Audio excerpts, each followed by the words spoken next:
మనం చదువుకున్నటువంటి ఈ వాక్య భాగంలో సమూయేలు మొదటి గ్రంథం 30వ అధ్యాయం 19వ వచనంలో కుమారులేమి కుమార్తెలేమి దోపుడు సొమ్మేమి వారు ఎత్తుకొని పోయిన దానంతటిలో కొద్దిదేమి గొప్పదేమి ఏది తక్కువ కాకుండా దేవుడు సమస్తమును రక్షించెను, అంటే సమస్తమును తిరిగి పొందెను. ఈ రికవర్డ్ మొత్తం కూడా తిరిగి పొందాడు. గతంలో ఏదైతే కోల్పోయాడో దాన్ని తిరిగి పొందాడని ఇక్కడ మనం వాక్య భాగాన్ని చూస్తూ ఉన్నాం. దేవుడు కోల్పోయిన దాన్ని తిరిగి అనుగ్రహించే శక్తిమంతుడైనటువంటి దేవుడు అని ఈ లేఖన భాగం మనకు జ్ఞాపకం చేస్తూ ఉంది. నీ జీవితంలో ఏదైతే కోల్పోయావో గత సంవత్సరం, అది అనుగ్రహించడానికి శక్తిమంతుడైనటువంటి దేవుడు అని దేవుని వాక్య భాగం మనకు జ్ఞాపకం చేస్తూ ఉంది. ఇక్కడ సిక్లగు అనే ప్రదేశంలో అమాలేకీయులు దాడి చేసి దావీదు అతని ప్రజల ఆస్తి కుటుంబాలంతటినీ కూడా అపహరించారు.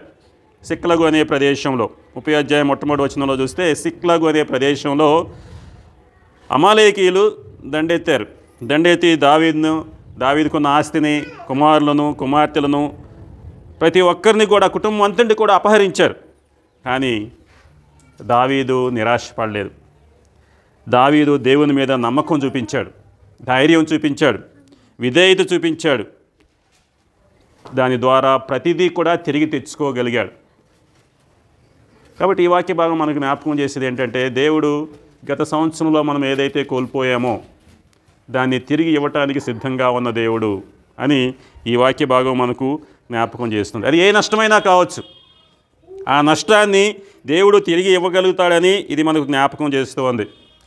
కాబట్టి అటువంటి దేవుణ్ణి మనం ఆరాధించడానికి ఇక్కడ చేరి ఉన్నాం. కాబట్టి కొన్ని వాక్య భాగాలు మనం జ్ఞాపకం చేసుకొని ప్రభు యొక్క ఆరాధనలో కొనసాగుదాం. ఇక్కడ జీవితం అంతా నష్టాలతో నిండి ఉంది. ఇక్కడ నష్టాల జీవితం. దావీదు జీవితాన్ని ఇక్కడ మనం చూస్తే అమాలేకీయులు ఈ సిక్లగు ప్రాంతంలో దాడి చేసి ఆ సిక్లగు ప్రాంతాన్ని నాశనం చేసి దావీదుని, అతని జనులని చాలా విషాదంలో ఉంచారు. చాలా దుఃఖంలో ఉంచినటువంటి సందర్భాల్లో ఈ వాక్య భాగం మనకు రాయబడుతూ ఉంది. కాబట్టి మన జీవితాలకు దీన్ని అన్వయించుకుందాం. ఎలా అన్వయించుకుందాం? మన జీవితంలో కూడా ఆరోగ్యం చెడిపోయిన సందర్భాలు ఉంటాయి, ఇతరులతో సంబంధాలు కోల్పోయినటువంటి సందర్భాలు ఉంటాయి. అలాగే అవకాశాలు, మంచి అవకాశాలు మనకు వచ్చినప్పుడు ఆ అవకాశాలు కోల్పోయిన సందర్భాలు ఉంటాయి. అలాగే మనలో విశ్వాసం అనేది కోల్పోయే సందర్భాలు వస్తాయి. దేవుని యందు మనం ఉన్నటువంటి విశ్వాసాన్ని కోల్పోయే సమయాలు ఉంటాయి. ఆ సమయాలు మన యొక్క ధైర్యాన్ని, విశ్వాసాన్ని పరీక్షిస్తాయి. కాబట్టి అటువంటి సందర్భాల్లో మనము ఎంతో దుఃఖపడతాం, మనం విషాదంతో కూడుకొని ఉంటాం. కానీ ఒక ప్రోత్సాహకరమైన వాక్యభావం ఇక్కడ దేవుడు మనకి ఇస్తూ ఉన్నాడు. ఏంటంటే, మన జీవితాల్లో కూడా దేవుడు మనకు ఆసన్నుడిగా ఉండే దేవుడై ఉన్నాడు, దగ్గరగా ఉండే దేవుడై ఉన్నాడు. విషాదకరమైన సమయాల్లో, బాధతో నిండినటువంటి సమయాల్లో దేవుడు మనకు తోడుగా ఉన్నాడు. అదే కీర్తన గ్రంథం 34వ కీర్తన 18వ వచనంలో చూస్తాం. 34వ కీర్తన 18వ వచనం, విరిగిన హృదయము గలవారికి యెహోవా, తీసారా? చదవండి. విరిగిన హృదయము గలవారికి యెహోవా ఆసన్నుడు, నలిగిన మనస్సు గలవారిని ఆయన రక్షించును. కానీ మన జీవితంలో విషాదాలు ఎదురై మన హృదయం విరిగిపోయి నలిగిపోయి చింతతో ఉన్నటువంటి సందర్భంలో ప్రభు మనకు ఆసన్నుడుగా ఉన్నాడు. ఆయన మనల్ని రక్షించే దేవుడుగా ఉన్నాడు.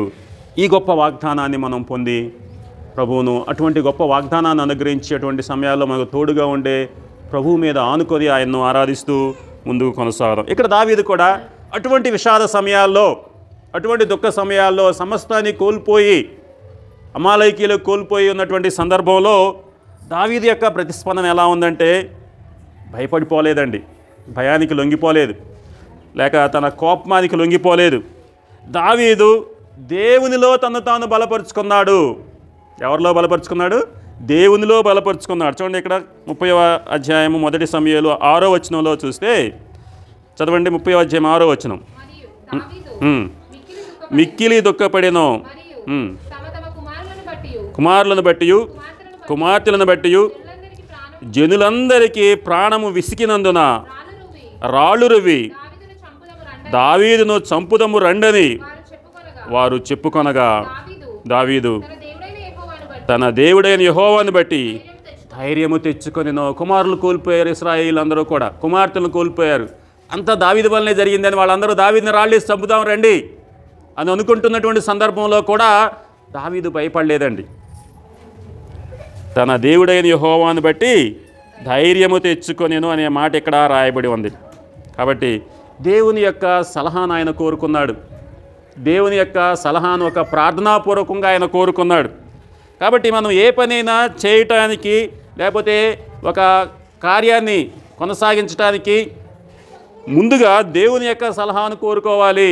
మన సొంత నిర్ణయం కాదు, కానీ దేవుని యొక్క సలహాను కోరుకోవాలి. ఎందుకంటే దేవుని యొక్క జ్ఞానం అనేది సక్సెస్కు దారితీస్తుందండి. దేవుని యొక్క జ్ఞానము విజయానికి దారితీస్తుంది. కాబట్టి ఇది దావీదు జీవితాన్ని మన జీవితాలకు అన్వయించుకుందాం. సందిగ్ధమైనటువంటి పరిస్థితుల్లో దేవుని యొక్క వాగ్దానాల మీద మనం ఆధారపడాలి. దేవుడు ఇచ్చినటువంటి వాగ్దానం ఈ 2025వ సంవత్సరానికి గాను దేవుడు ఇచ్చినటువంటి వాగ్దానాన్ని ఈ దినాన్ని మనం జ్ఞాపకం చేసుకుంటూ ఉన్నాం. కాబట్టి అటువంటి వాగ్దానాల మీద మనం ఆధారపడాలి. దుఃఖ సమయాల్లో, సందిగ్ధమైన సమయాల్లో, నిరాశతో కూడినటువంటి సందర్భాల్లో, విషాదంతో ఉన్నటువంటి సందర్భాల్లో దేవుని యొక్క వాగ్దానాల మీద మనం ఆధారపడాలి. అదే ఇక్కడ దావీదు చేస్తాడు. సామెతల గ్రంథం 3వ అధ్యాయం 5-6 వచనాల్లో రాయబడిన మాట ఏంటంటే, నీ స్వబుద్ధిని ఆధారము చేసుకొనక నీ పూర్ణ హృదయముతో యెహోవా యందు నమ్మకముంచుము, నీ ప్రవర్తన అంతటి యందు ఆయన అధికారమునకు ఒప్పుకొనుము, అప్పుడు ఆయన నీ త్రోవలను సరళము చేయును. చూసారా, దావీదు తన స్వబుద్ధిని ఆధారం చేసుకొని ఏదో చేయాల, మరలా యుద్ధం చేయటం వాళ్ళ మీదకి వెళ్ళడానికి చేయలే. మొట్టమొదటిగా ఎవరి దగ్గరికి వచ్చాడంటే దేవుని దగ్గరికి వచ్చాడు, ఆయనకు ప్రార్థన చేశాడు. కాబట్టి తన యొక్క స్వబుద్ధిని ఆయన ఆధారం చేసుకోలేదు, కానీ తన యొక్క హృదయంలో ప్రభువునందు విశ్వాసం ఉంచి దేవుని యొద్దకు వచ్చినట్లుగా మనం ఇక్కడ చూస్తూ ఉన్నాం. కాబట్టి మన క్రియల్లో కూడా ఆ యొక్క విశ్వాసం ఉండాలి. క్రియల్లో, మన యొక్క పనుల్లో విశ్వాసం ఉండాలి. కేవలం నేను నమ్మాను అని చెప్పుకోవటం మాత్రమే కాదు, కానీ మన క్రియలలో ఆ విశ్వాసాన్ని కనపరచాలి, ప్రభువుని వెంబడించాలి. అలాగే దాని ద్వారా మనము పొందగలగాలి. చూడండి, ఇక్కడ దేవుడు ఇచ్చినటువంటి ఆజ్ఞ ఏంటంటే, దావీదు దగ్గరికి వెళ్ళినప్పుడు, దావీదు ప్రభు దగ్గరికి వెళ్ళినప్పుడు దేవుడు ఒక ఆజ్ఞ ఇస్తాడు. 8వ వచనం, 30వ అధ్యాయం 8వ వచనం, నేను ఈ దండును తరిమి ఎడల దాని కలుసుకొందునా అని యెహోవా యొద్ద దావీదు విచారణ చేయగా, యెహోవా తరుము, నిశ్చయముగా నీవు వారిని కలుసుకొని తప్పక నీ వారిని అందరినీ దక్కించుకొందువని సెలవిచ్చెను. చూసారా, యెహోవా యొద్ద విచారణ చేశాడంటే తన స్వబుద్ధి మీద ఆధారపడలేదు. యెహోవా యొద్ద విచారణ చేసి నేను వెళ్ళి వారిని తరిమితే నేను వాళ్ళని కలుసుకుంటానని యెహోవా యొద్ద అడిగాడు. అప్పుడు యెహోవా అతనికి ఆజ్ఞ ఇస్తా ఉన్నాడు, వెళ్ళి తరుముము, నీవు తప్పక వారిని కలుసుకుంటావు, నీ వారిని అందరినీ కూడా దక్కించుకుంటావు, నీ వారిని అందరినీ తిరిగి పొందుతావు అని దావీదుకు అభయం ఇచ్చినట్లుగా మనం చూస్తూ ఉన్నాం. కాబట్టి మన జీవితాలకు దీన్ని మనం అన్వయించుకుందాం ఈ దినాన.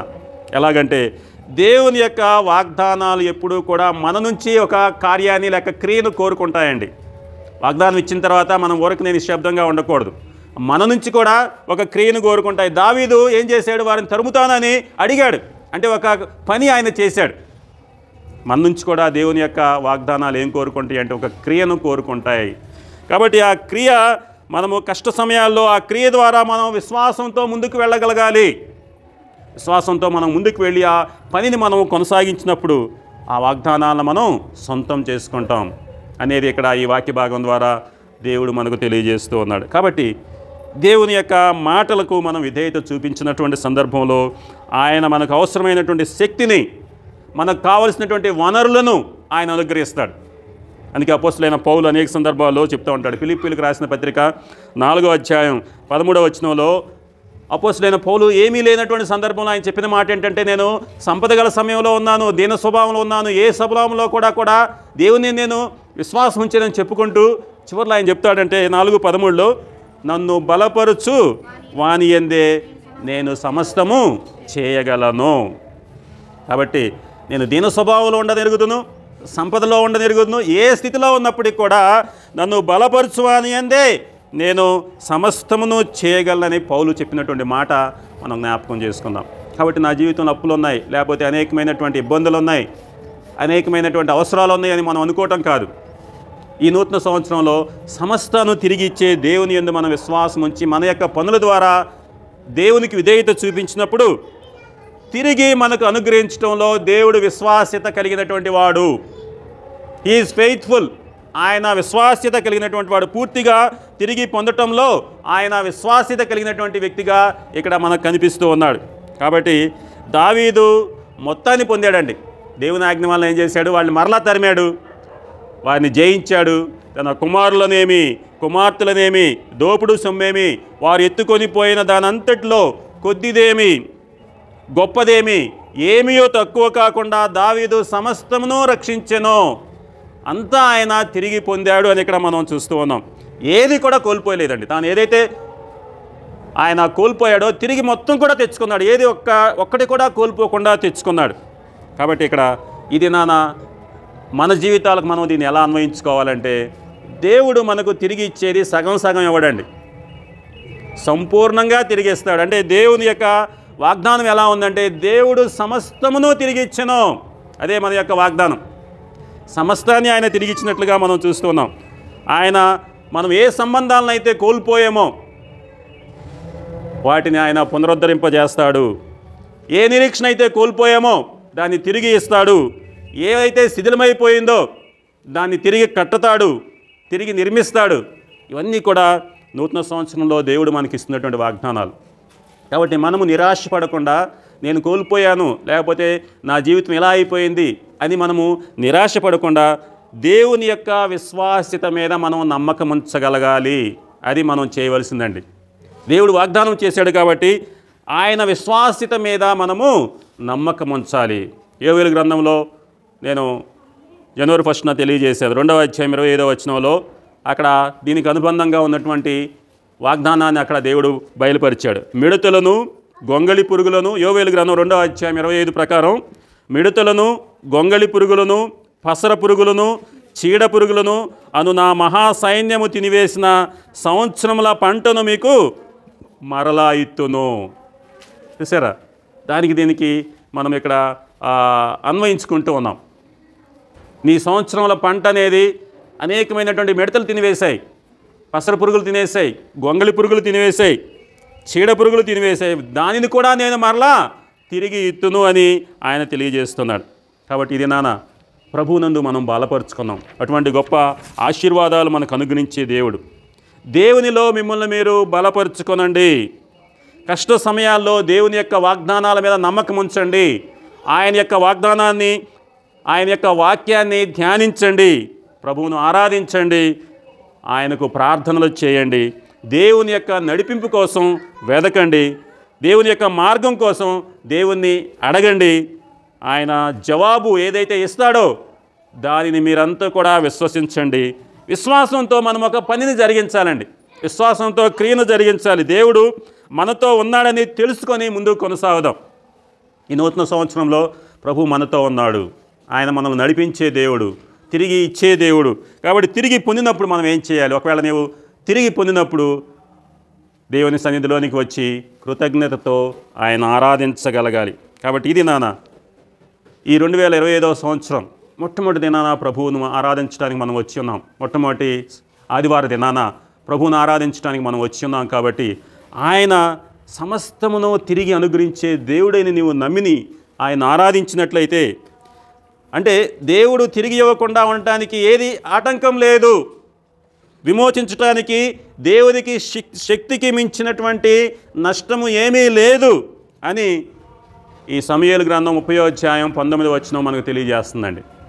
ఏది కూడా ఆటంకపరచదు. దేవుడు మనకు తిరిగి ఇవ్వకుండా ఏది కూడా ఆటంకపరచదు, ఏది అడ్డం పెట్టదు. మనకు అన్నిటినీ మనం తిరిగి పొందగలుగుతాం అని ఈ వాక్య భాగం మనకు తెలియజేస్తూ ఉంది.